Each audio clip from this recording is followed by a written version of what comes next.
PTI के हिमायत याफ्ता उम्मीदवार मेरे साथ हैं, परवेज खटक का दावा।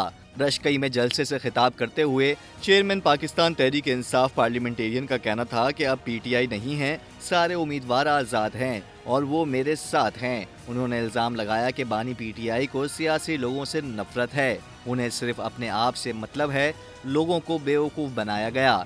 परवेज खटक ने बानी पीटीआई पर तनकीद करते हुए कहा कि मैं उनके बहुत करीब रहा हूं, वो बहुत झूठा आदमी है। उन्होंने कौम से सारे झूठे वादे किए थे, उनके झूठ की वजह से मैंने पीटीआई छोड़ दी क्योंकि वो वादा करते और शर्मिंदगी हमें उठाना पड़ती थी। परवेज खटक ने पीपल्स पार्टी को भी आड़े हाथों लेते हुए कहा कि ये हाल मैंने पाकिस्तान पीपल्स पार्टी में भी देखा, कोई एक शक्ल में आता है तो कोई दूसरी शक्ल में।